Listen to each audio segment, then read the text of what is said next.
Cristina, bună ziua! Bună ziua! Dragi călători ai timpului și exploratori ai necunoscutului, bine ați venit la o sesiune de investigație unde avem ca instrument hipnoza regresivă. Astăzi vom descoperi împreună careva din tainele uitate și ascunse ale istoriei. Dacă simțiți că energia voastră are nevoie de un reset profund, să știți că vă putem oferi servicii de purificare energetică și ezoterică personalizate, atât prin sesiuni online, cât și prin fotografie. Astăzi, Cristina va intra în stare de hipnoză profundă fără să cunoască subiectul investigației. Eu voi decide unde mergem, iar ea va descoperi totul în timp real. Așadar, relaxați-vă și pregătiți-vă pentru călătorie transcendentă. Vă urăm o vizionare captivantă.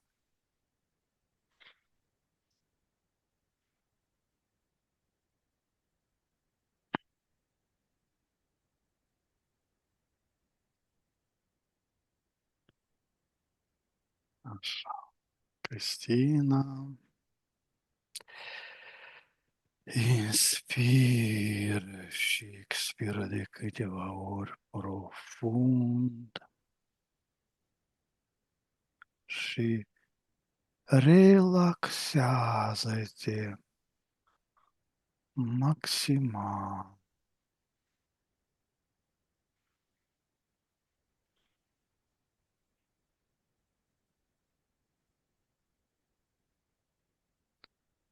Treptat simți cum tot corpul tău se lasă ușor în voia relaxării.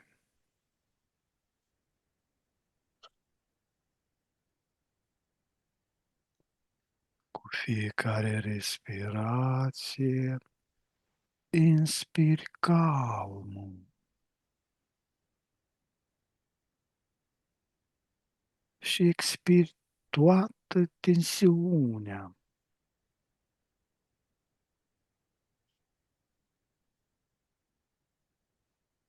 Imaginează-ți cum un val de liniște se răspândește de la cap și până la degetele picioarelor tale.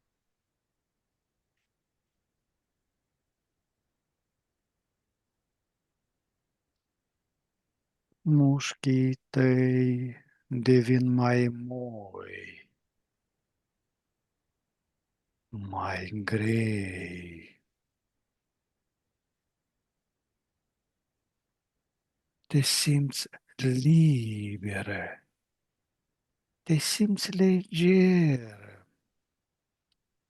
ca și cum ai pluti pe un nor confortabil.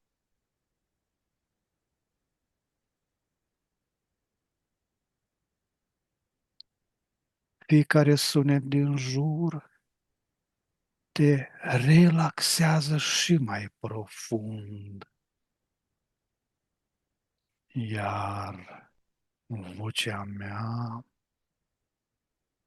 te ghidează ușor spre o stare de pace.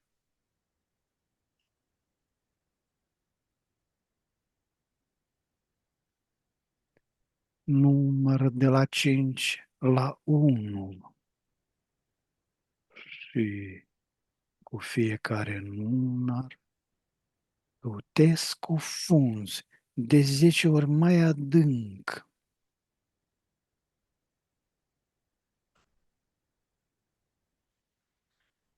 5.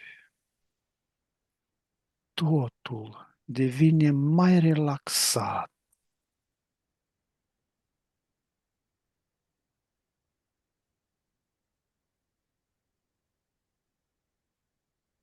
4. Mintea ta e limpede și calmă.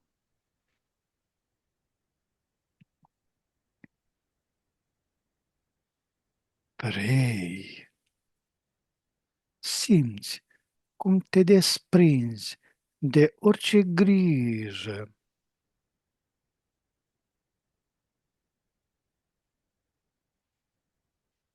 Doi.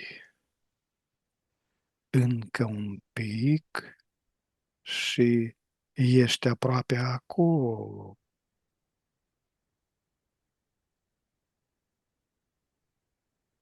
Și unu. Acum ești complet relaxată și într-o stare perfectă de hipnoză.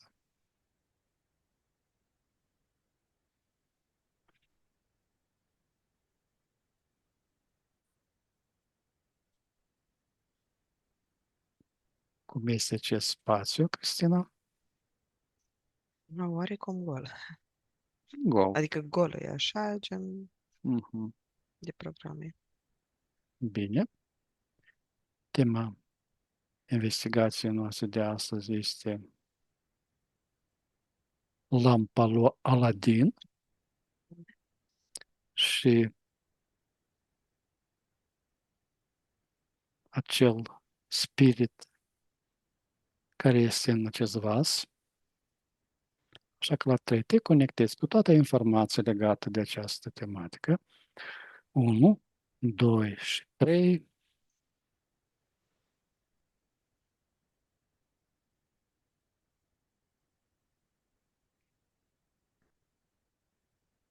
Ok, Mhm. e un concept parazitar. Un concept parazitar. Nu mă îndoiam. Bine, prima mea întrebare este: cine a fost Aladin înainte ca această poveste să fie rescrisă minte de către istoria oficială? Ar fi un, nu înainte, ar fi un reprezentant al ideologiei umane, a un concept, a unei ferestre făcută din speranțe, rădăcini moarte, iluzii deșarte. Este o păcăleală a ginilor ca să te atragă ca o plantă din asta carnivoră care te mănâncă, atrage. Cumva ce era el înainte, era, îl văd ca un bărbat într-adevăr din acea zonă, slab, sărac, 37 de ani, care își imagina. Mergea și făcea, era sub stele, prin deșert, printre roci pe acolo, și crea într-un fel. Îl văd cumva gândindu-se, făcând conexiunea dintre cer și pământ. La un moment dat s-a împiedicat și a căzut în mâna unei entități foarte mari, dar a căzut într-o capcană, într-un vis dulce și l-a mâncat. Entitatea asta genul de foc, e cam roșu. Și a stat în burta lui timp de secole, a dormit în delir, în visare. Este numele original al lui Aladin în limbajul luminii, pe care nimeni pe pământ nu l-a pronunțat corect.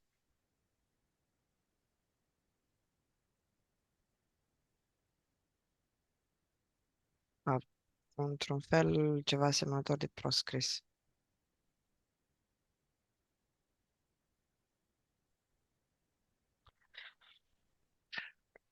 În ce sens, cumva mai târziu, de-abia au putut lumea concepe de fapt ce înseamnă cumva, dar cumva este rușine să speri la mai bine. Este rușine să ai, nu speranțe, Este un program ideologii. El, da, e implementat. Alături de Scufița Roșie. din Scufița Roșie. Da. Foarte interesant. Dar e și lider spiritual pentru unii. Aladin a fost o ființă umană obișnuită sau un suflet trimis intenționat pentru o misiune sub acoperire?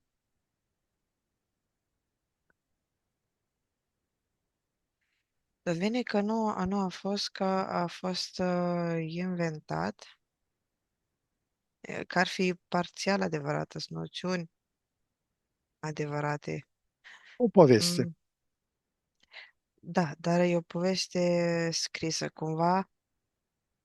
După ce se adună la un moment dat o anumită energie, cumva toți oamenii ăștia care speră la mai bine, așa peste noapte, la un mod de a manifesta o peșteră, la un mod de a freca lampa, Mhm, se întâmplă mhm. ceva la jocul de noroc Da. asemănător, la loto, un mod de a manifesta cumva, dar cumva Un mod devine de a se prinde în băiatul capcană. rău, băiatul rău din cauza că n-ar trebui să fie așa, din cauza că ar trebui să fie virtuos, din cauza că ar trebui să... Sunt tot alte programe de dinainte, cumva implementate de părinți, că ar trebui să câștigi, vine prin muncă, câștigul, prin trudă, Prin prin echilibru sclavie. energetic. Da, da, cine are echilibru energetic nu speră și nu îl face creat, e alt sistem, e alt nivel de conștientizare acolo că nu ești echilibrat. Asta e, Speranța este ceva care duce la rău, la distrugere. mhm, E ca un om care nu gândește, nu are anumită educație, dar nu că nu a vrut el, ci din cauza structurii, sistemului, plin de necazuri, plin de atașamente lumești, plin de tot felul de programe de a entităților, foarte prins în pământ, în carnal, vai de capul lui, într-un fel. Te-ai referit la el ca vai de capul lui, dar totuși sper. Și cumva după ce pus, au fost pusă pătura, programele, foarte mulți au simțit, ei au creat energia asta de tip Aladdin, de speranță, și a fost împletită într-o structură de basm, într-o poveste.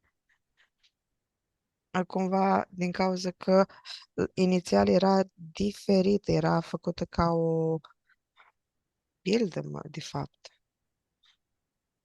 Dar a fost împărțită, logica ei a fost împărțită.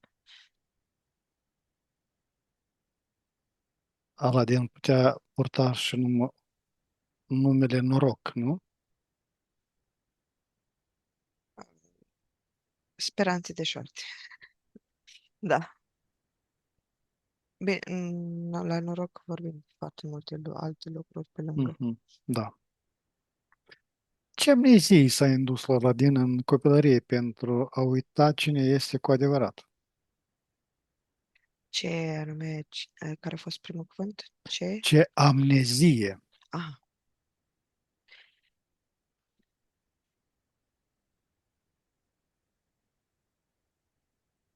că el este salvatorul său. Oarecum, Aladdin ar fi, se poate face între Aladdin și Robin Hood o paralelă a programelor.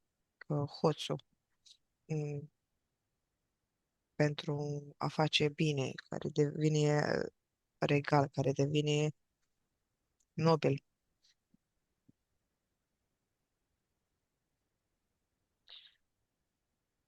Fură atașamentele oamenilor, împarte tristețea, dreptatea, un fel de dreptate deșartă.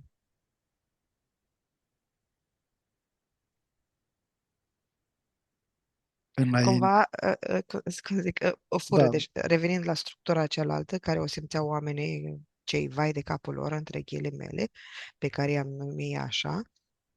Deci, ei au creat nevoia, au creat energia, ei au fost construită în bază, după care au fost înălțată, într-un fel, percepută. Dar ea rămâne ca pe, ca pătură energetică pe partea socială joasă, de nenoroc, e programare, programează în continuare.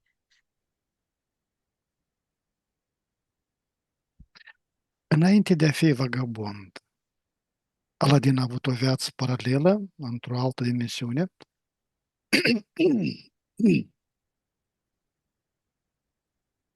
Nu, uite, de exemplu, omul ăla care l-am văzut că mergea mai înainte și a căzut în burta unei entități, a avut o viață înainte plină de înțelepciune.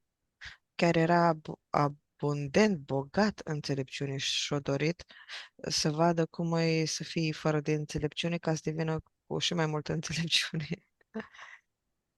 Cumva credea că nu e posibil așa ceva. Două părți a unei monede, da? Da, îngerii au făcut posibil lucrul ăsta, căderea lui în vibrații. Cum arăta ea, acea viață?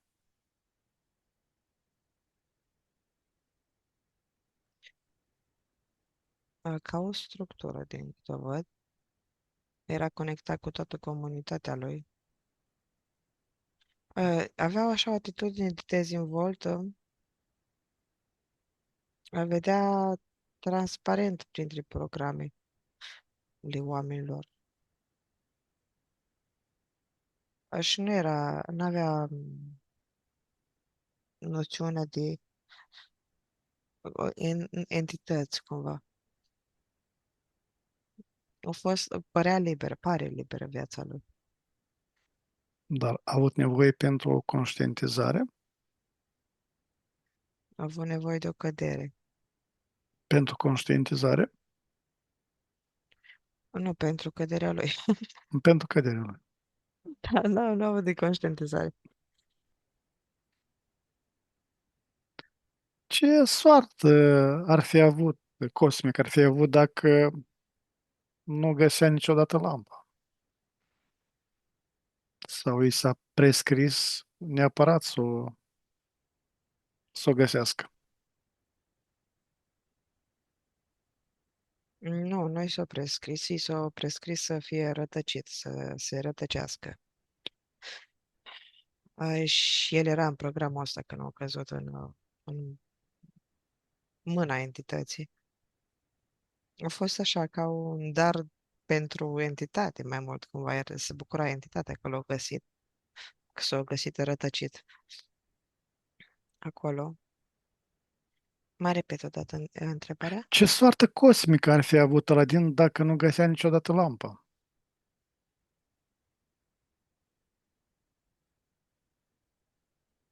Ah, ok, dacă n-ar fi murit niciodată. Asta vine ca răspuns. Mm. Practic, dacă n-ar fi avut cădere.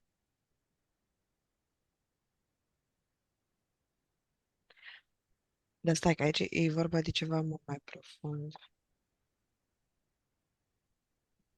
Ah, nu. E vorba, ar fi o spirit galactic și ar fi cădere în vibrație și ar fi o fragmentare, percepută ca moarte. Vrăjitorul l-a recunoscut pe Aladin după un semn energetic, nu după sânge.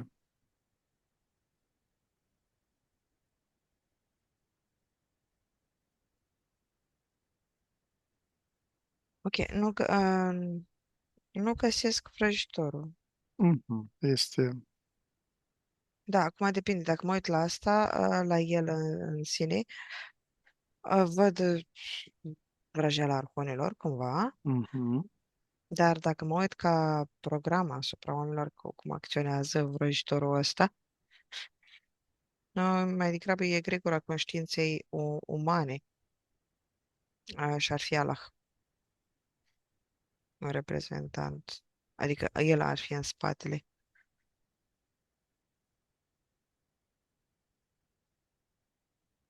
Acum o să dau întrebarea. Da. Vrăjitorul african nu era unchiul său. Ce entitate era de fapt? Și din ce plan a venit? Dracul reptilian, dimensiunea 5-a.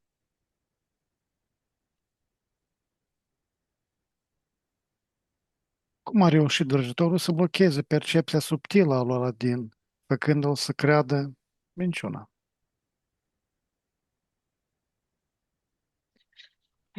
Aladin, dacă îl luăm ca și cum ne reprezintă pe noi,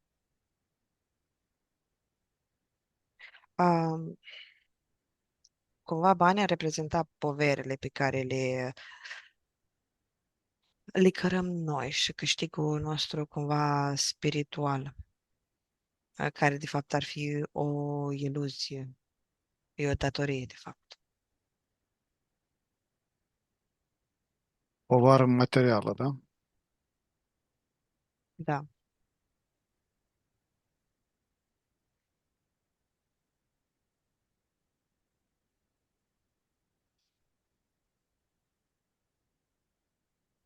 Care a fost promisiunea făcută de vrăjitorul unei forțe mai întunecate în simbolul acestui la lampă, la schimbul acestor la lampă?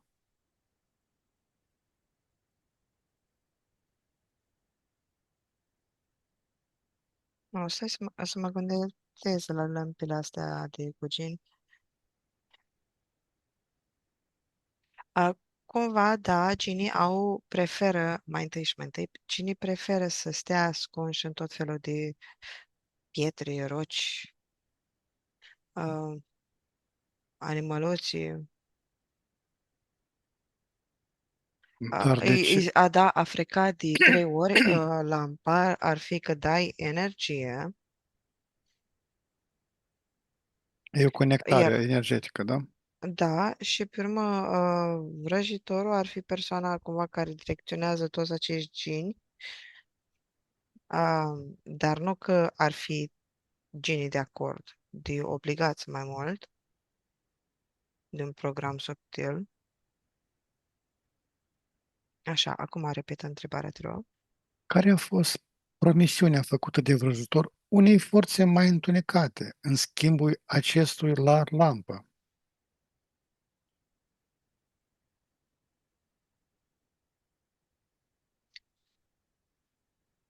Nu, pare că nu a fost nicio promisiune, a fost strict, direct intenția cumva vrăjitorului, reprezentantului la Draco Reptilian.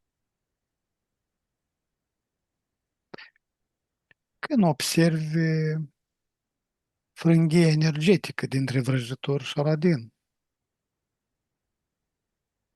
Când au văzut potențialul cumva stătea deasupra, în aer, și observa energetica oamenilor. Au văzut aurul pe care îl produceau oamenii, o anumită energie, și au decis să-l culeagă. Și ca să nu simtă în locul la ce lua ceva, punea iluzii, deșerte, idei complexe. E ca și cum culegi o recoltă, știi? Ca și cum culegi sparanghel.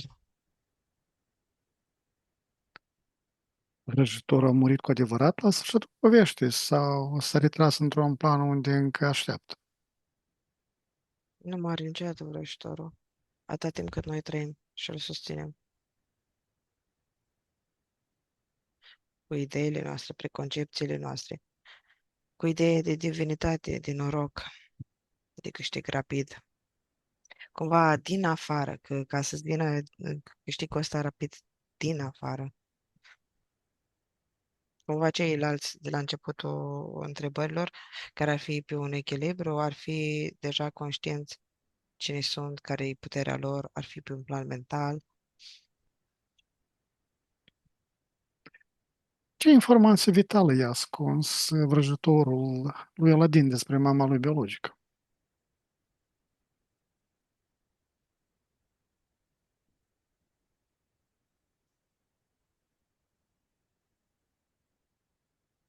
Că bem sângele ei.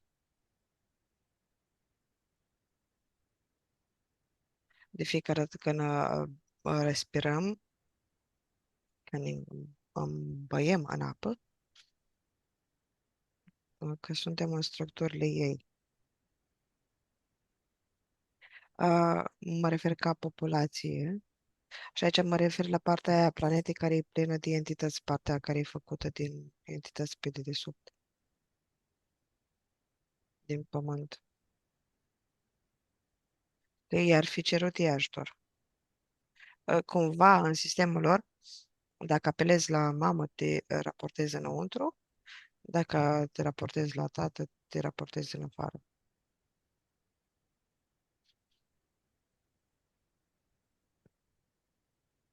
Vrăjitorul a fost cândva un Aladin care a ieșuat testul lămpii.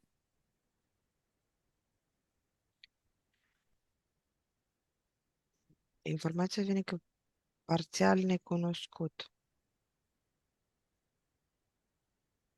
dar nu-mi dau seama de ce parțial necunoscut sau de ce anume, cum.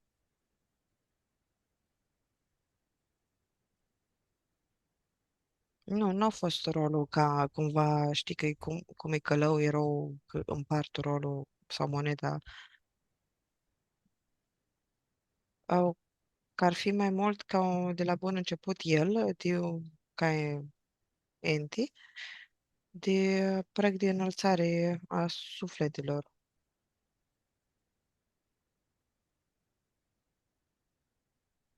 colectarea datelor, înmulțirea speciei.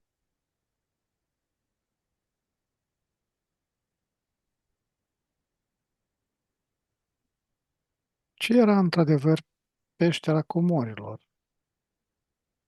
Înăuntru tău, conexiunea cu tine. Ha, ce drăguț! Ah, e o capcană în suflet. Deci fii atent. Ce chestii? E, cumva e un drum inițiatic sau un drum al tău pe care îl ai când ești jos, iarăși între ghimele, ca vai de capul tău, uh, și cauți ajutor, cauți sprijin și te duci în interiorul tău și ceri ajutorul tău cumva, te conectezi, cauți modalități, dar e un program a sufletului karmatic implementat ca să cere ajutor în exterior. E o capcană, aici e capcana aia ca planta pe care o vedeam, care mă mănâncă partea, planta, cum se cheamă, de carne care mănâncă musculițe. Mhm. E o comandă scrisă pe elementul suflet, pe structura sufletului, Mă care s-a iert. prins focul. Spune. Cristina, am o tusă. Cine mi-o provoacă? Este ceva care încearcă să mă blocheze? Nu, ai ceva mai jos, ca și cum ar fi un reflex dinăuntru tău. Pur fizic, da? Nu, nu, stai, că mă uit acum. Adică nu văd pe nimeni în jurul tău care să fie atac sau așa. E ca și cum ar veni din zona de abdomen și este un porc mistreț. Te întâlni cu un porc mistreț în energetic. De cine caută? Au zis că nu-i plăcea de tine. Mm, Ești în cale. Dorește să fie atât de drăguț, să iei un dar de la mine și să plece? E puțin așa mai turbat el. Zice că ce dar ce... Păi uite, la 3 o să formez o sferă energetică din vibrație surse primordiale. 1, 2 și 3. O informez cu lumină, iubire necondiționată și în mână lui la 3, 1, 2 și 3.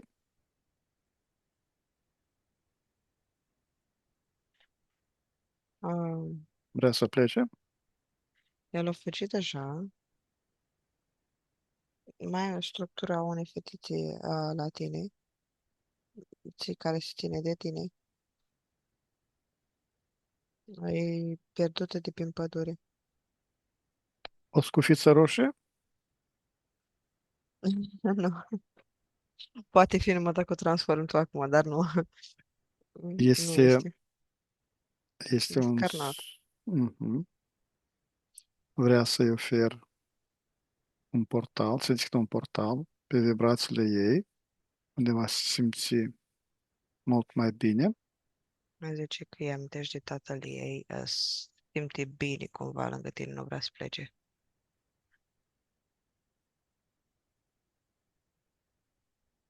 dar, Bine, tu o rogi frumos, într-adevăr. oricum vei găsi acei,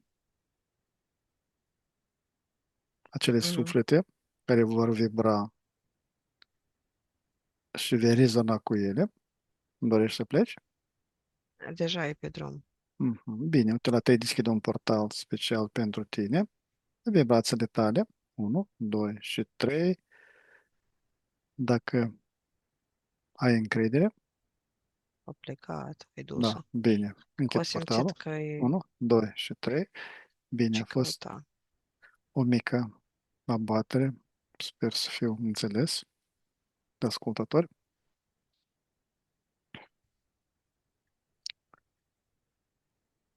Ce test a picat majoritatea candidaților înainte de Aladin și de ce nu s-au mai întors? Sau poate a fost unicul. Citesc cum? Ce test a picat? Adică au mai fost cineva înaintea lui Aladin care să... Nenumărați. Mulți, mulți. Uh, mulți, cumva, că sute de mii de oameni care au avut același strigăt interior și n-au Dar, putut să se conecteze la potențialul lor adevărat. Și-au apelat la slugi, la entități, la ceilalți. oricum, o să mai dau o întrebare. Deja parțial ai răspuns, dar poate mai Mhm. iese careva informație. Comoara din peșteră era aur sau o bibliotecă vie? Poți să zici că aur spiritual. Mhm. Da, una și alta. Da, depinde cum te folosești și perspectivă. Cu aur spiritual poți face foarte multe lucruri. Este mai de preț aurul spiritual decât aurul fizic. Cum a reușit Aladin să iasă din peștere când ușa s-a închis? Ce forță interioară a activat? Aurul spiritual? Nu, când s-a închis ușa, a devenit mormânt. Um, Cumva văd locul unde ar fi fost flacăra ca o sferă neagră când s-a închis.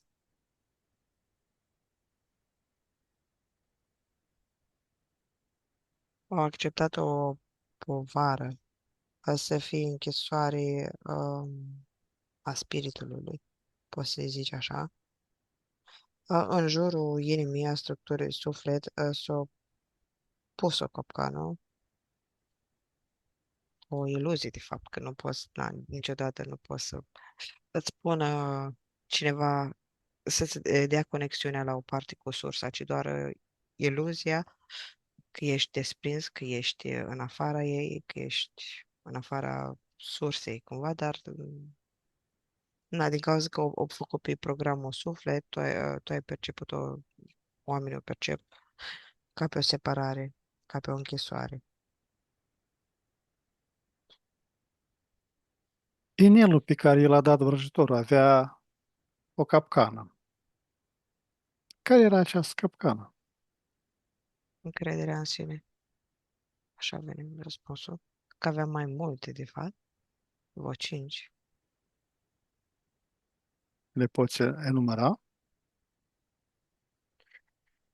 Încrederea în sine, rațiunea, structura sinelui, a egoului.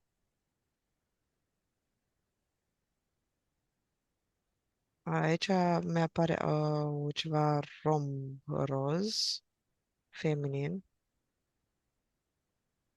și gânduri, dar malefice.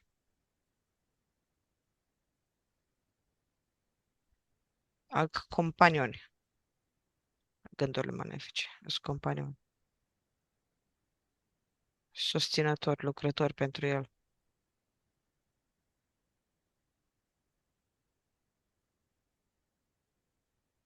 Cumva, în timp ce zic asta cu gândurile și cu companioni, așa, să desfac foarte multe informații în timp paralel, a ceea ce înseamnă pe diferite planuri lucrurile astea. Uh, și nu are logică, fiindcă este în metafizic toată informația, simbolul. Există pentru... Cumva, scuze, te mai întreb așa, cumva, da, este relevantă și informația că ar fi testul ăla în care te duci în purgatoriu, o cădere inițiatică, cumva, ca să ieși la lumină, să fii tentat, să auzi, să fii nebun, să auzi tot felul de voci care te chinuie, care te macină. Ar fi valabil și lucrul ăsta. Dar nu văd ridicându-se în lumină. Văd doar ca o capcană cu companion, cumva în continuare predomină. Trebuie să ieși din toată structura ca să scapi cumva de companionii ăștia. Companioni ăștia nu o să poată trece dincolo de structură. Ca și cum ești Aladin, că e într-o entitate, dar el trebuie să iasă de tot din entitate ca să poată să-l lase gândurile. Și aici vine preotul de care ai spus tu și ai întrebat fix lucrul ăsta mai înainte. Cumva, după ce acceptă toate lucrurile astea, devine vrăjitor. Nu, acum apare. Ce ai întrebat mai înainte? Că sau nimerim în fiecare de noi în astfel de peșteri astrale. Numai dacă vrem, dacă este pe dorința noastră.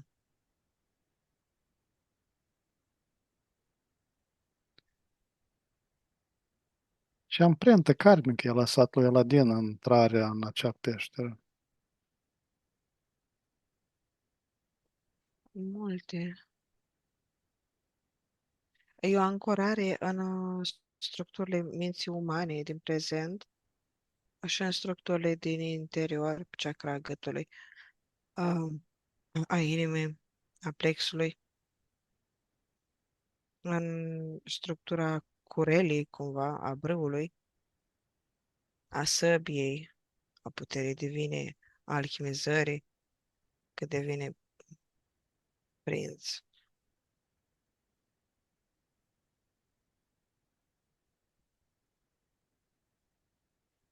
Bine. Genul inelului și genul lămpii sunt frați cosmici. Care este diferența lor ierarhică fundamentală?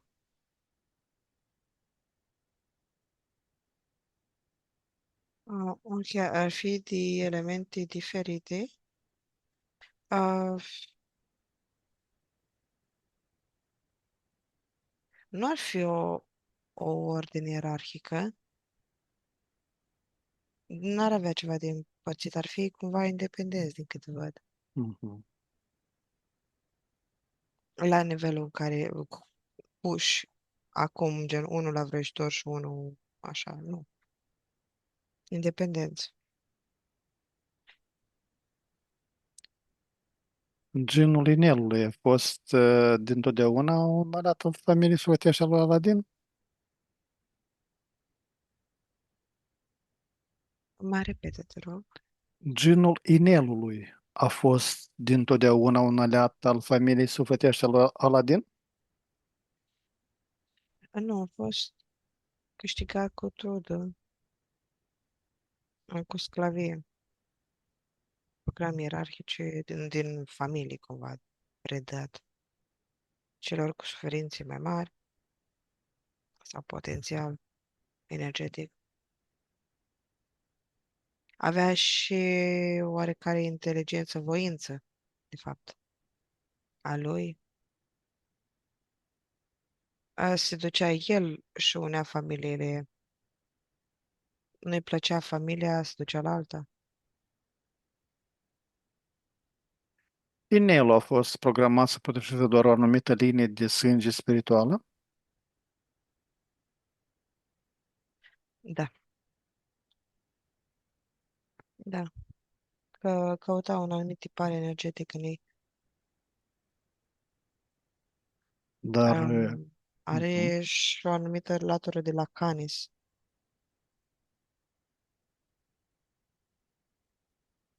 ADN. Ce se întâmplă dacă îl poartă cineva străin?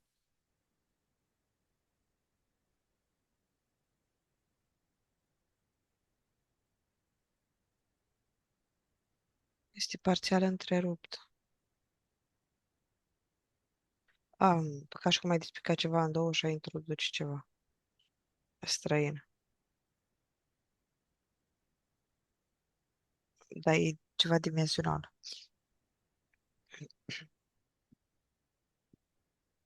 Când Aladin a plecat inelul prima dată, ce contract telepatic a semnat inconștient cu acel gen?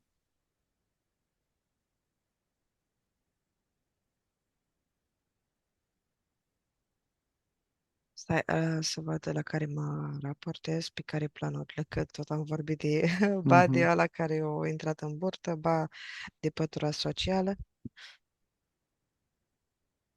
Sclavie, rugă, orbire, dorință arzătoare, dorință puternică,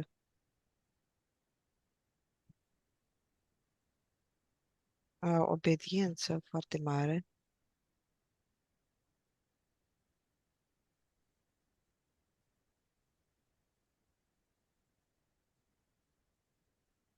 așa, acum să mă uit la om, la fel.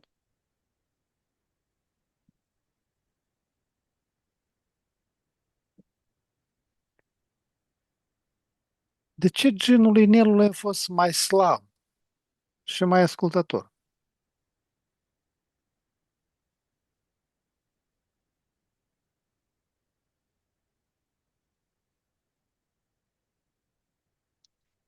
Gaz că era limitat într-o anumită structură. Cumva în inele, nu că ar fi prins, dar era limitat de programele inelului. Pe celălalt îl văd mai liber. Nu era... Era din voința lui cumva să fie acolo. Este o anumită codare hexagonală pe inel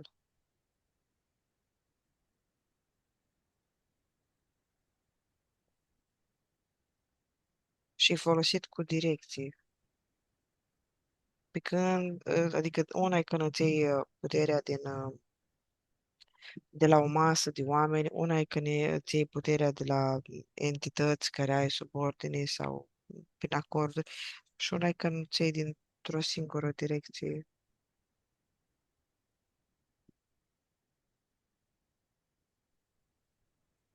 Care este originea cosmică a lămpii? Este un fragment stelar, un dispozitiv sau altceva? Ce este?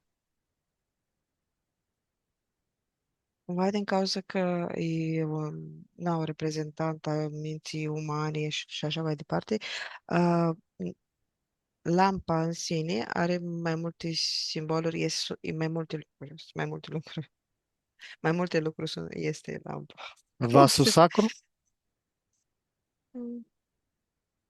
Pe parte, da. Deci dacă tu ai puterea cumva interioară, depinde dacă vorbești de puterea ta interioară, depinde dacă vorbești de acel pact în fața entității, colaborarea cu o entitate. Mai repede, te rog, o dată.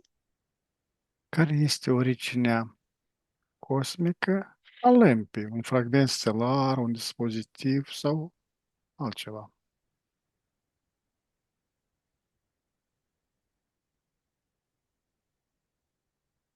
Am foarte multe bijuterii, dar stelare din afara planetei, tehnologii din afara planetei, chipi, structura sufletului. Un dispozitiv îngeresc? Da, este și amprenta lor acolo.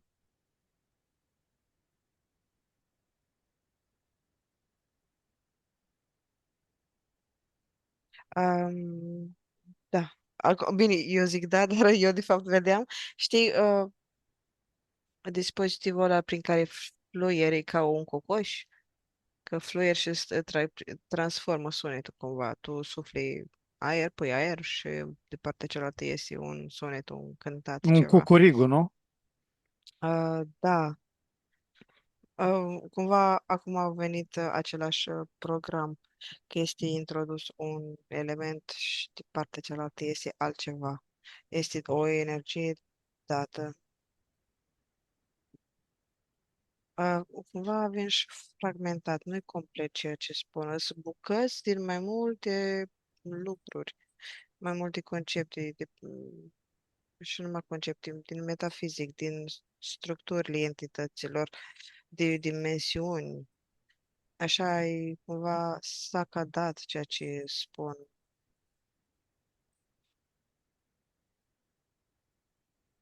Cine a fost cel care a închis prima dată un gin în lampă? Și din ce motiv a făcut-o?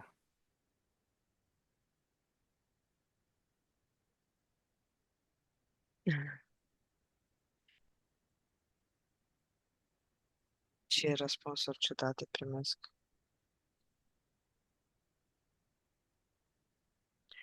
Ca și cum nu se știe niciodată cine a închis un duc în lampă,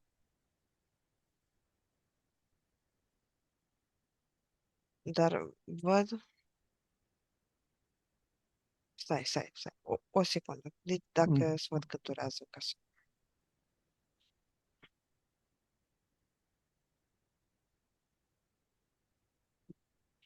Ok. Cumva dacă lampa ar fi o închisoare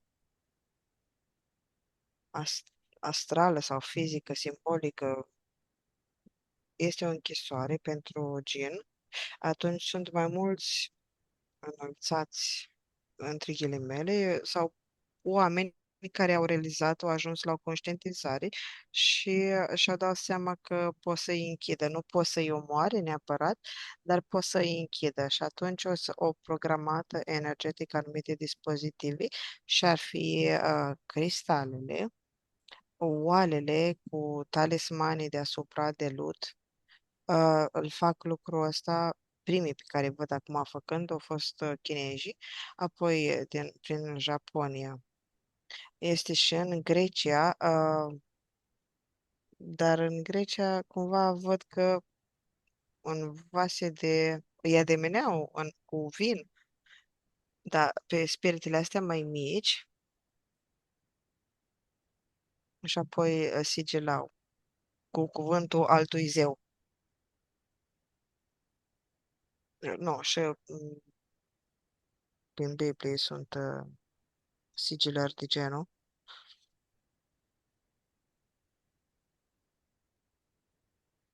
Acum am scanat puțin pământul să văd ce se întâmplă și pe unde se fac lucruri de genul.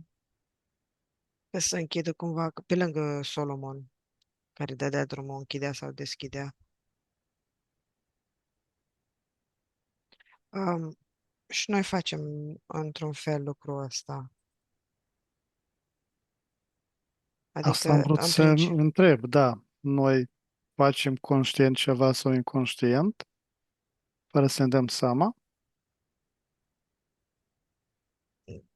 da, normal, normal. Cu vasele care noi le Mhm. avem în Da, jurul nostru. dacă aduci o anumită forță, un gin ce este? Duhul, da? Spiritul, entitate. Se Un practică, gin da, se sau, practică. sau un vin. Un gin de la gin. Ok. Și bine. Și totuși, cine a fost Solomon? Cel care a închis prima dată un gin în lampă? Sau în careva vas? Nu, nu a fost numai el. Au A fost fost și o până la el. tată, dar nu o să o iau biblic, dacă știm noi un personaj care își Avram. Ah, ok, ca închid de exemplu când l-a sacrificat pe fiul său, Mhm, înăuntru, când era acolo pe masă să fie sacrificat, era de fapt înăuntru altcineva. Era, dar tot era același principiu cumva de funcționare, de mhm, mhm. a închide, Era altcineva pentru ce? Pentru al... a sacrifica acolo, transmuta, de fapt. Dar uite, mă uitam la Gin că ei preferă să stea cumva, cum am zis, în roci, așa, în cristale. Deși, de exemplu, ăștia care făceau alchimie, dacă erau de fapt spirite în alea mici sau aduceau spirite în bijuterii, în rubin și tot felul de cristale, uh, și nu comorau, transmutau esența, o foloseau ca forță. S- și ce fac preoții când invocă spiritele? Tot la fel, tot genii. Genii, în esență, sunt niște forțe a binelui, a răului, descris de unii sau de alții, dar e același principiu. Și cumva văd și în picturi lucrul ăsta, rocile astea cu esențe de gin, E um, da, și pictați așa. însă și vopselele care sunt Da, făcute din careva roci. așa, exact. Sunt sfărmițate și folosite oxizi sau diferite. Dar, Lamp. bine, cumva Mhm. vorbim și din diferențe de conștiință printre geni. Sunt, într-adevăr, genii mai prostuți, genii mai inteligenți, genii mai războinici, cu frecvențe și ei de...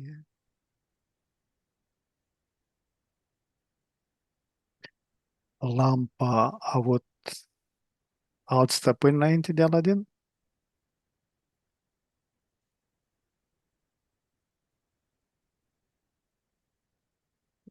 Dacă te referi înainte de oameni, de conștiința umană,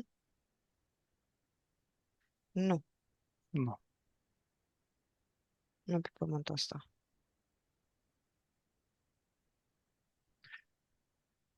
Uleiul din lampă nu se consumă niciodată. Este o tehnologie, o ființă vie, o binecuvântare. Ce este? Ok, au venit două informații. Una, o paralelă cu acel ulei din lampă pe care îl aștepți pe Domnul să vină, că era o povestioară cu uh, cineva care aștepta, au avut grija uleiului și au avut cumva flacără în timp ce a venit Domnul și ceilalți care nu au avut grijă de ulei și au venit Domnul, dar nu au avut lumină și nu i-au văzut sau ceva de genul. Și celelalte informații care au venit ar fi într-adevăr că um, ar reprezenta energia ta, conștientizarea ta pe un anumit plan. Dar, acum, dacă vorbim de om, de lampa de om, acel moment în care omul caută înăuntru întrebarea și se conectează și dă de capcană. Când dacă vorbim de celelalte, de constructul care ține gin, mai repet o dată întrebarea. Ulei din lampă nu se consumă niciodată. Este o tehnologie, o ființă vie sau o binecuvântare.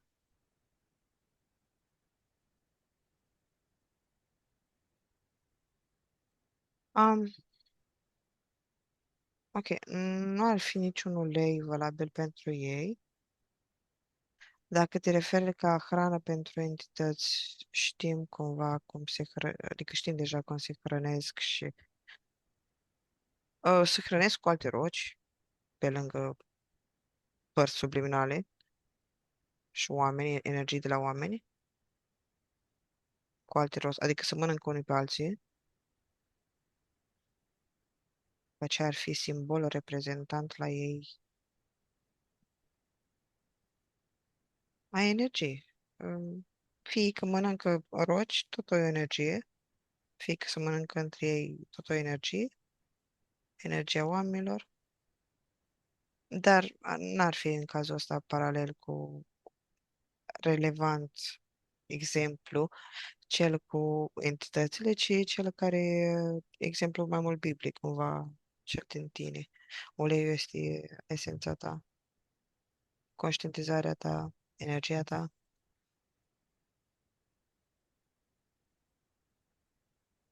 Ce s-ar întâmpla cu universul interior al lămpii dacă Aladin ar sparge-o forțat?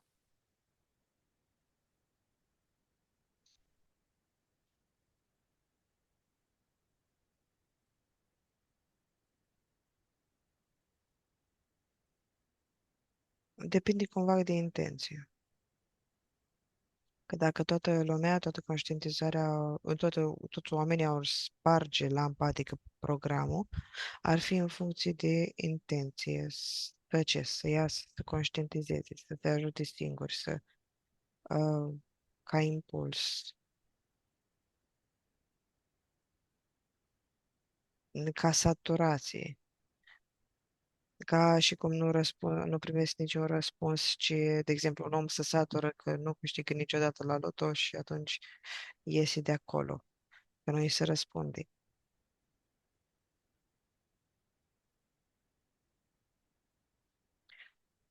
Cumva ar pierde programul uman, conștientizarea umană limitată, și ar câștiga-o pe cealaltă, a conștiinței lui.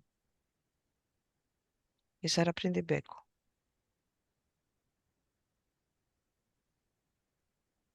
S-ar detașa, s-ar destructura respectivă. Ceea ce e de bine. Dar lampa are o conștiință de sine?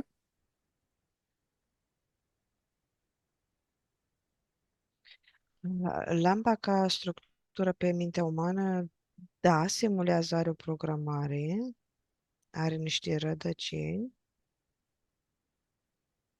adică puncte în care este pusă, programată, susținută, iar lampa entităților care se bagă, și asta are programare, da, totul are programare, are o conștiință. Depinde din ce e făcut astea, dacă e din argint, dacă are pietre prețioase, altele pe lângă, are un scris, sau dacă se bagă în altă rocă. Care e primul ei gând când Aladin o freacă?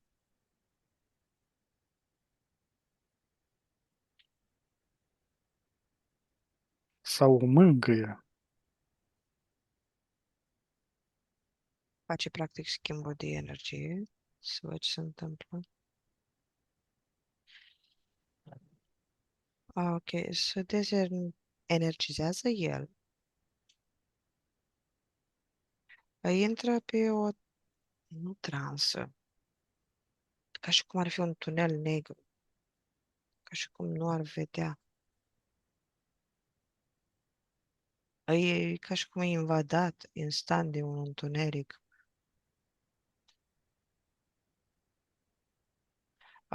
Cumva, acel întuneric are conturul de aur. De asta e și cumva percepe iluzia bogăției, iluzia dorințelor. E un fel de transă, dar că te așa trage, știi, ca și te orbește, că te face să o mângâi, să faci schimbul de energie.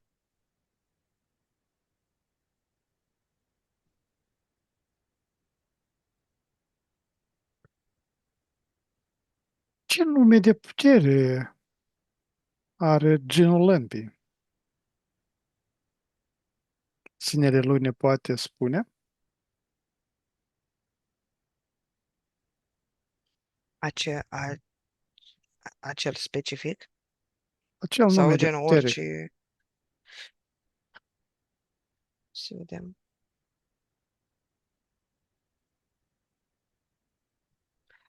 Cel din desene e ok, ca reprezentant, dar primul a venit Allah. Ah, Nu permite altora să pună peste structura lui, chiar dacă e participant, lucrător, numele. Um, Fiindcă face parte de ceva din care este un modelează sclav, vreau conștiința. să zică fără de nume.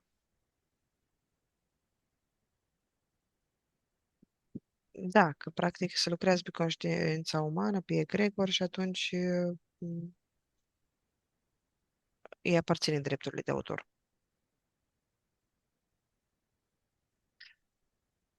Ce jurământ străvechi l-a făcut pe el slujitorul lămpii. L-a introdus în această sclavie.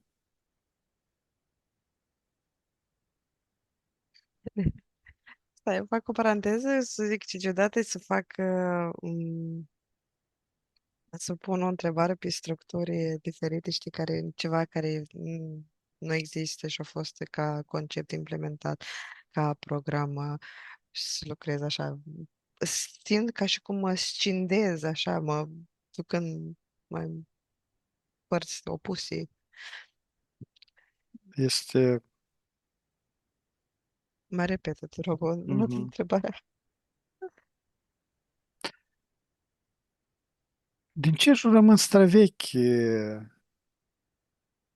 a rezultat această sclavie devenind slujitorul lămpii?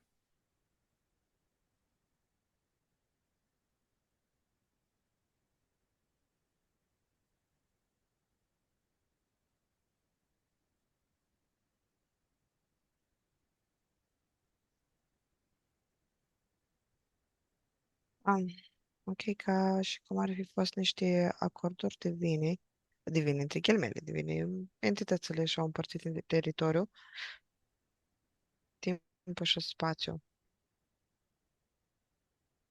E o fragmentare. Cumva acele spirite ca geni care au venit aici, o parte dintre ei ca îngeri căzuți, o parte ca fragmente din memorii a unor entități. Când știi când a fost căderea, că s-au împărțit prin lume, toate forțele și-au luat diferite culori, forme, structuri. Cumva, genii, la facerea omului, au început să se distreze cu ei, să-i mănânce, să-i înșele.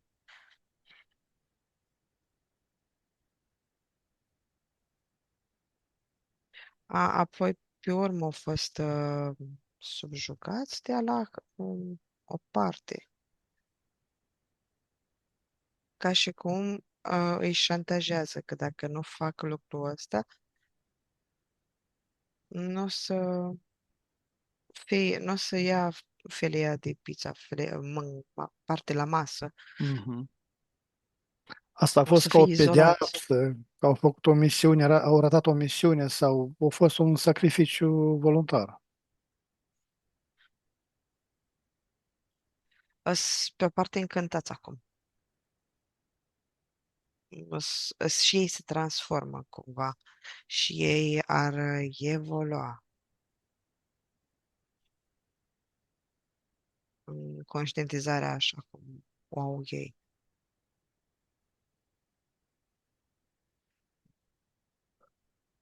Genul cunoaște viitorul, dar ce nu mi-a fost interzis să spună despre propria eliberare?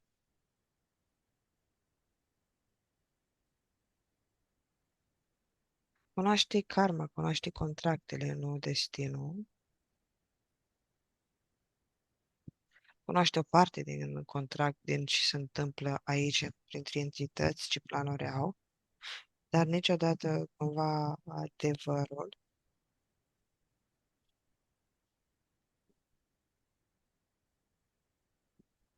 Partea a doua dintre bariere are. Ce anume i s-a interzis să spună despre propria eliberare.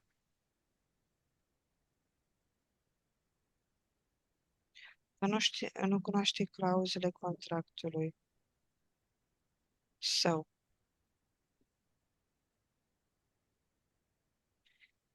Ca și cum subconștientul la ei ar fi forțele din pământ. Cumva ei, în momentul în care s-au desprins, au și individualizat cumva, dar nu au acces la părțile din care s-au desprins, din care au făcut odată Mhm. parte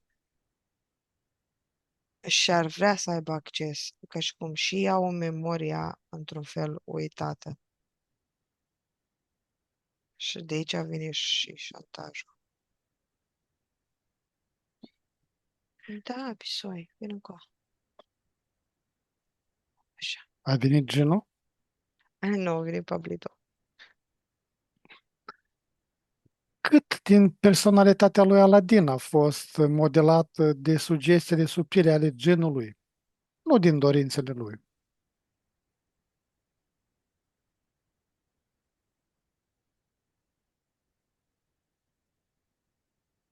Ok, nu am luat neapărat exemplul ăla, ci ca minte, conștientizare, ca egregor, noi fiind acei oameni în cauză, cumva văd un gen al vântului, a vremii și aduce furtuni, conștientizări, pericole, și bătaie de joc.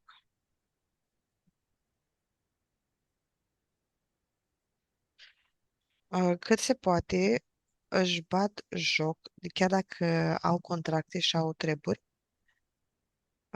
își bat joc, fac ce vor ei, într-un fel, nu că își bat joc, că asta e natura lor, să facă ce vor ei,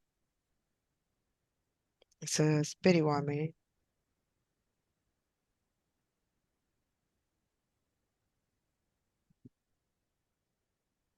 dar cred că am răspuns pe Da, lângă întrebare, nu știu. mai repet o dată întrebarea. Da.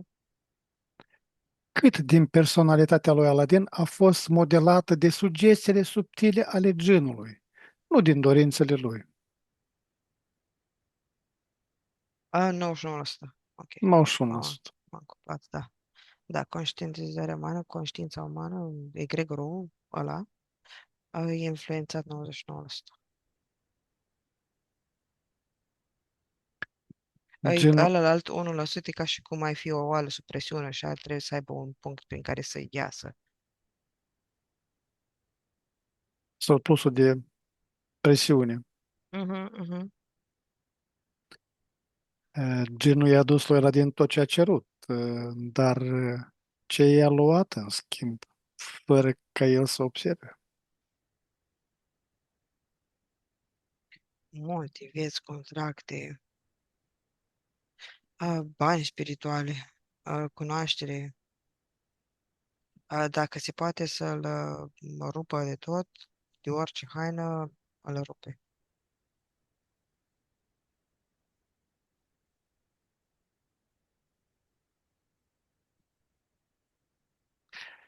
În adâncul ființei lui, genul îl iubea pe Aladin sau doar îl tolera ca pe un mijloc de evadare?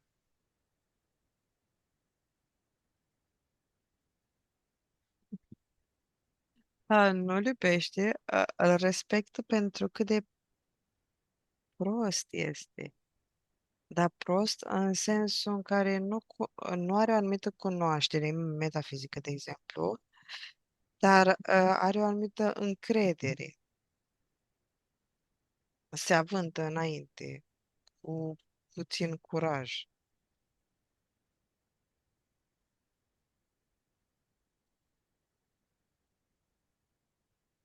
Ce se întâmplă cu genul după ce este liberat? Unde merge?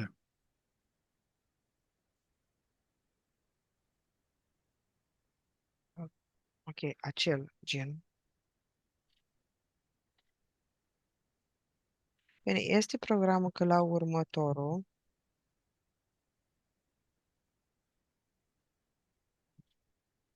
la el, în cazul lui, că la următorul, chiar dacă cumva ar face o alegere să nu.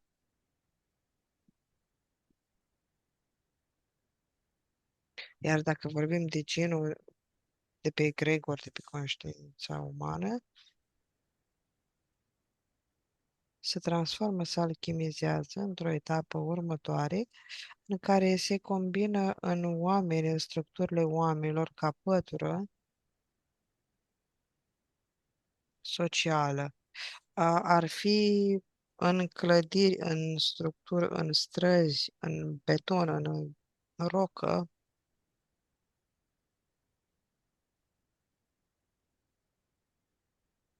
ar deveni parte din structură și o călăuză. Ar putea îndeplini mult mai multe dorințe în felul ăsta. Ar fi direct implicați cu persoanele, cu oamenii, cu gândurile lor, cu viața lor. Văd că în Japonia e așa o parte din structură. E foarte semănătoare cu ce zic. Fiecare dorință a distorsionat țesătura realității. Ce ruptură a produs prima dorință în lumea fizică?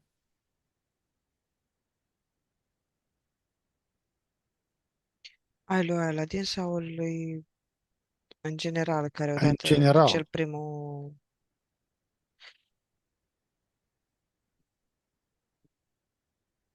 care este mecanica ocultă a dorințelor. de a s-a sacrificat pe sine. Cumva dorința e făcută în momentul în care nu ai conștientizare cine ești ca parte subliminală, că în momentul în care știi cine ești ca parte subliminală, pui intenția, pac, se face, te creezi. Dar în momentul în care ai uitat cine ești ca parte subliminală și îți pui o dorință, o proiectezi în afara ta și atunci te sacrifici. Știi cum îl văd din prima oară, din proiectul lui Adam și Eva, din momentul în care au mușcat cumva simbolic mărul. Demner, Da, dar e din programul cunoașterii cumva, când au căpătat cunoaștere. Uh, adică încarnare, în venire în om, efectiv, în avatar, că îți pierzi potențialul tău cumva. E cunoașterea dimensiunii ăsteia, adică primirea morții, a nașterii morții, a avatarului, tot ce înseamnă avatarului. Pentru noi, uitarea a ceea ce ești.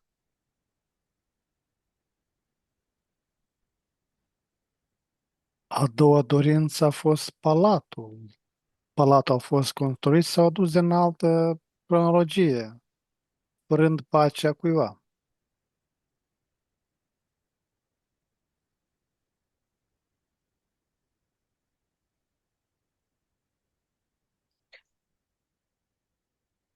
Ok, nu mi pare că ar fi palatul, ci mi pare ca și cum un loc de dormit. Ca și cum ar fi vorba de fapt despre un pat unde doarme în siguranță, confortabil,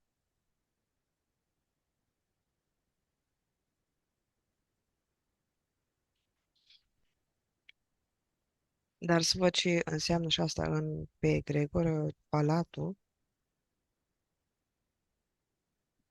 Bine, îi evident că ar fi o parte din program, bineînțeles, structura caselor să te afli în ceva ce avem noi acum.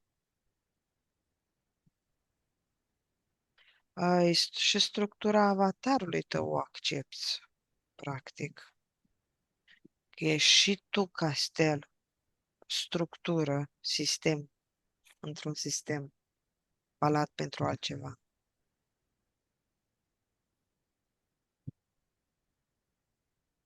Ah, ok, ar mai fi o altă legătură cu mm, conducerea ta, cu vârful piramidei, cu mintea ta. Opa, fetița, unde vrei să te sui? De fapt, băiatul. Și acum întrebarea era la nivel ce se întâmplă în momentul în care și-a pus a doua dorință, ce s-a Da, întâmplat în metafizic. Ok, da. Primești că păcate capitale, primești capul jos, încoronarea, într-un fel. Să-ți creezi, programezi avatarul. Dar se poate folosi și pe structura palatului, adică ei au făcut un program că tu să faci un palat în tine, să predai conducerea, dar ți-o dat o unealtă. Dacă tu ai avea conștientizarea, poți să faci avatarul să-ți lucrezi cum dorești tu. Tu devii stăpânul palatului. Adică prin controlul altor lucruri predai conștientizarea într-un fel. o să mai citesc o dată întrebarea. Mhm, te rog. A doua dorință a lui Aladin a fost palatul. Palatul a fost construit sau adus în altă cronologie, fărând pacea cuiva. Așa. Adus. Nu, pacea, conștientizare.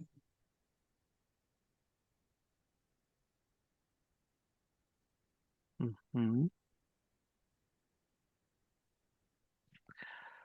A treia dorință a distrus vrăjitorul. Cum a fost posibil ca o ființă umană să anihileze un magician atât de puternic?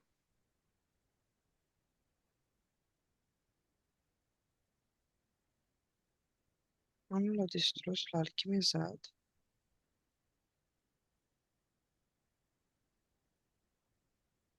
Și el, practic, e ca și cum e în realitate, e mai prins în materie, mai prins în 3D în momentul în care face lucrul ăsta. Fiindcă e condiția pentru care el o luptat. Lupți o viață întreagă să ai o casă, o masă, un serviciu. Dar în momentul în care te vezi cu toate astea, ești cumva prins acolo. Garantarea prinderii tale. Ești prins în sistem. De asta, la un moment dat, prin acele 5 lucrușoare, devine el magician.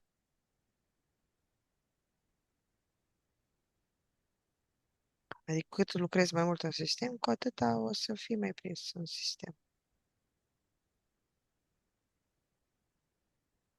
Care a fost dorința pe care Aladin nu a îndrăznit să o ceară, deși i-a ars inima până la moarte?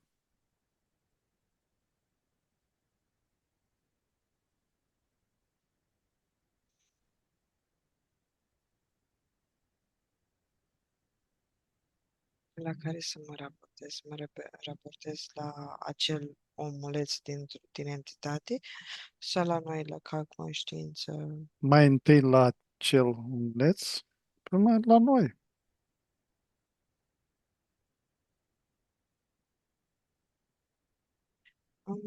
Ok,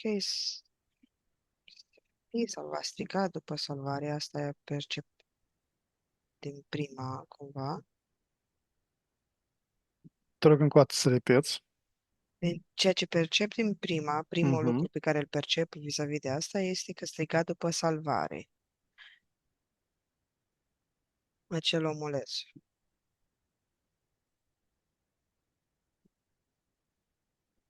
Iar noi, ca conștiință, oamenii acei care sunt în acea vai de capul lor, mhm, pătură socială,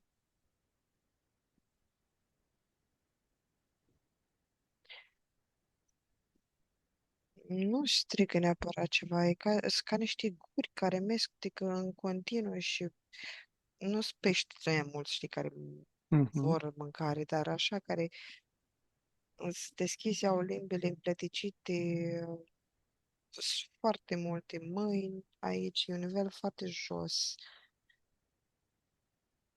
e o carne mare de guri, mâini, picioare. Nu are o voce sau nu ajunge punctul ăla în care să zică ceva. mhm, mhm. Dacă Aladin ar fi cerut înțelepciunea supremă, cum s-ar fi desfășurat povestea și contractul său cu lampa?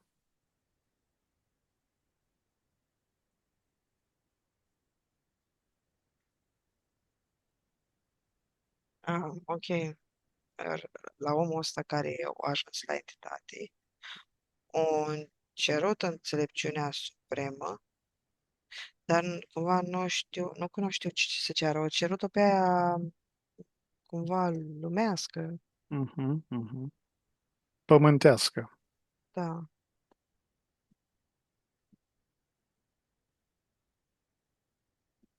Iar oamenii cei de aici nu cer niciodată înțelepciune.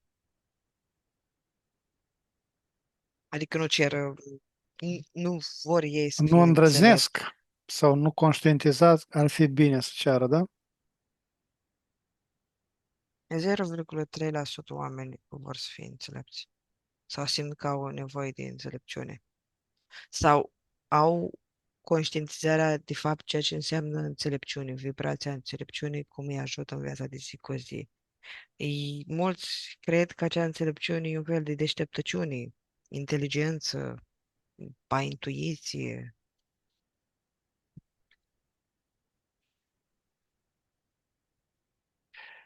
Dincolo de bas, Aladin a avut o misiune pe pământ după ce a eliberat genul. Care era acea misiune?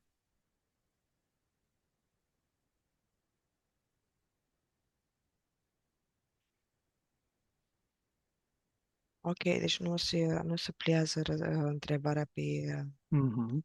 uh, omulețul ăsta cu entitatea și acum pe conștiință, pe egregor.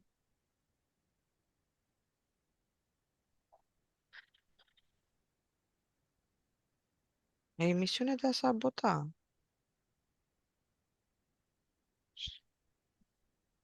structura umană integră.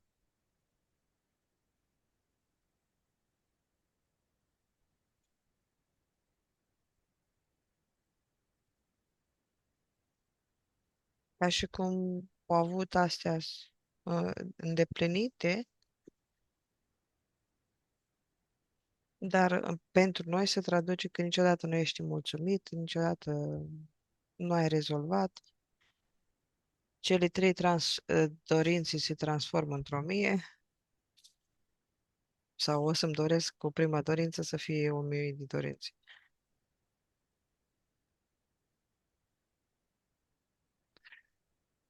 Cum s-a încheiat viața fizică a lui Aladin? A fost o moarte naturală sau o trece la un nivel superior?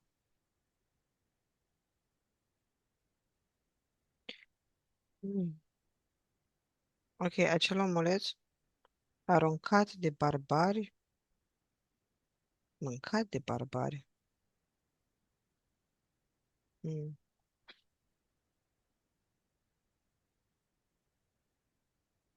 Acel omuleț.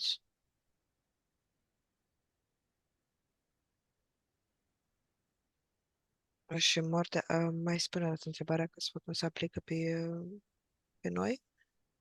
Cum s-a încheiat viața fizică a lui Aladin? A fost o moarte naturală sau o trece la un nivel superior?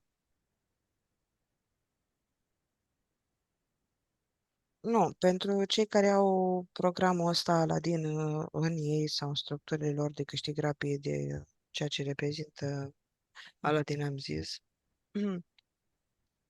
Nu, e predare de karmă, de contracte, zăminte, legăminte, atașamente, lucruri structurare dense de vibrație densă.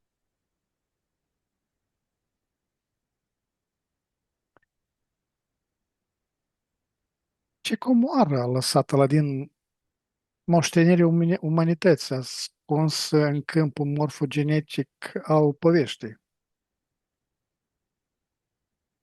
Ce comoară! Mhm. Chiar înainte să spui, mă uitam la lucrul ăsta că trebuie să fie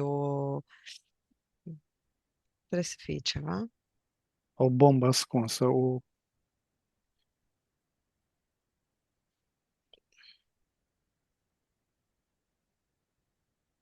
Da, cumva, ok, ok. Aici e, dar în funcție de fiecare, de contextul fiecăruia, nivel de conștientizare. La un moment dat în viață, da, te întrebi, îți dorești, din afară, o lampă, îți dorești un câștig rapid și proiectezi în afara ta și-l aștepți din afara ta, predai puterea, dar în același timp tu mai ai imaginație, tu mai ai puterea ta care o distribui în altă parte până și prin faptul de a-ți imagina. A, După ce ai primit programul Aladdin, te întrebi ce aș face eu cu cele trei vrăji, ce aș obține. Și apoi îți plimbă imaginația, îți zboară la diferite lucruri. Pe de o parte, lucrează foarte nefolositor din cauza că se creează tot felul de legături, predări, contracte, karme, m, plimbatul ăsta prin gânduri și prin imaginație. Dar, pe de altă parte, partea subliminală poate să-ți dea esența a ceea ce dorește ea, nuanțe ale frecvenței, care să-ți fie călăuze mai încolo. Tu, treptat în viață, evoluezi, mai găsești aici o piesă de puzzle, mai găsești dincolo, dar cumva prin ipoteza asta, prin frame-ul ăsta a poveștii, că tu îți dorești ceva, îți și permiți să-ți imaginezi că l-ai primit și cum te-ai fi simțit. Adică ancorezi oarecum prin tot răul ăsta care pare că este în jur și un punct pentru partea subliminală să te ducă mai departe, să-ți arate de fapt esența reală a ceea ce dorea, de fapt. Și atunci te hrănești așa ca mm, în povestea lui Hansel și Gretel, cum le lăsa fărămițe petricele ca un drum, te hrănești partea subliminală și te scoate din toate programările societății. Deci este și un payslip, o portiță pentru partea subliminală. Prin tot răul ăsta, da, o comoară. Fiindcă acolo condițiile poveștii, programului Aladdin, e să îți permiți absolut orice. Orice este posibil. Mhm. Ceea ce, într-adevăr, tu ești parte subliminală și gen, totul este posibil pentru tine. Coincide acel program. Mai există povești cu trei porunci, peștișorul de aur. L-am întâlnit pe Șogear, să știi. Poftim? Așa. Zic, ca o paranteză, l-am întâlnit pe Peștișorul de Aur. Mhm, mhm. A fost același scop de a programa? Nu era trimis de alte zeități, vrea Mhm. să stea de vorbă. Tot așa săpam într-o sesiune, după, știu, foram, și au venit să ne țină de vorbă, să ne spună o poveste, că îi plăcea vibrația ce făceam noi. Așa, spune în continuare, te rog. Vreau ca să-mi spui la trei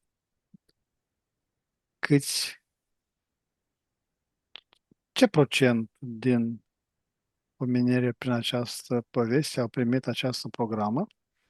1, 2, 3, 87. 87.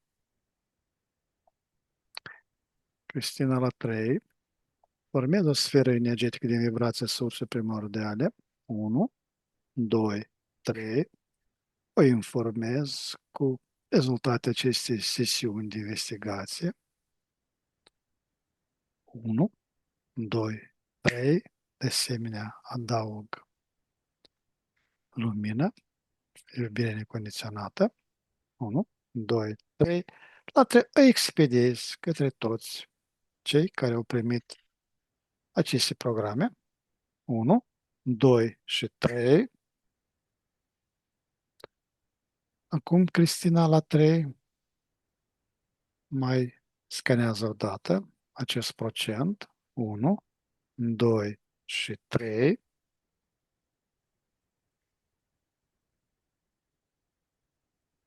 S-a mărit.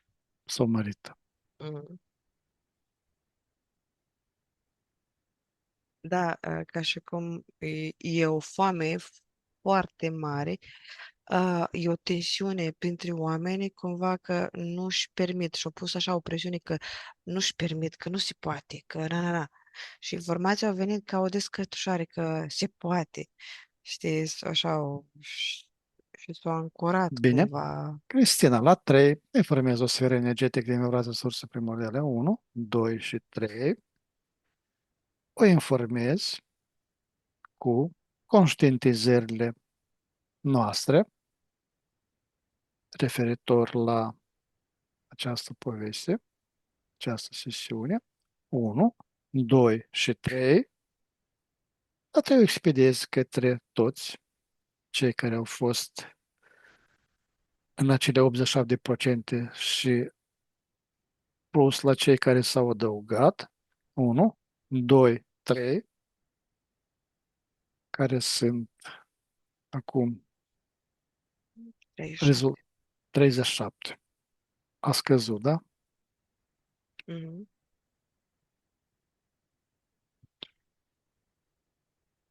Nu mai Bine, sunt interesați, cumva au abandonat programul, gen neinteresat, nu văd câștigul ăla în el. bine. Cristina, la 3 te deconectezi de această tematică. 1, 2, 3.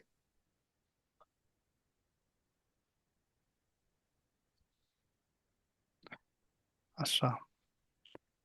Cristina, am ajuns la finele sesiunii. Acum, la 3, ne deconectăm de la toți și la toate canalele informaționale la care am fost conectați, ne ștergem toate stimule și ambiente energetice de peste tot. 1, 2 și 3. Acum deschid un flux energetic din sursa primordială care va elimina toate rezidurile informaționale străine din câmpurile noastre și ne va energitiza la maximum. 1, 2 și 3. Acum pregătește să revii treptat în stare de veche proaspătă și plină de energie, acolo de unde ai plecat. Număr de la 1 la 5, iar tu îi permiți minții să se trezească clară și concentrată. 1. Simți cum conștiința începe să se lărgească. 2. Corpul tău devine mai ușor, mai prezent. 3. Auzi senzațiile fizice se intensifică. 4. Gândurile tale sunt limpezi, ca după un somn odihnitor. 5. Deschizi ochii complet trează, cu o stare internă de calm și vitalitate, reîncărcată de posibilități.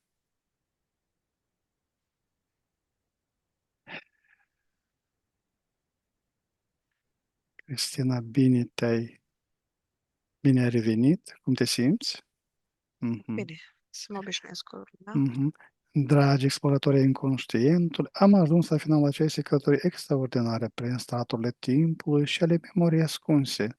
Vă mulțumim din suflet pentru prezentul și reacțiile voastre la informațiile surprinzătoare dezvăluite astăzi. Fiecare comentariu, like și share ne ajută să ducem investigațiile mai departe. Sincere mulțumiri, Cristine, ale cărui talent și deschidere au făcut posibil această experiență fascinantă.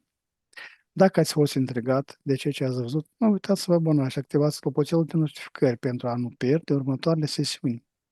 Până data viitoare, rămâneți curioși și deschiși la miserii pe care mintea noastră le poate dezvălui.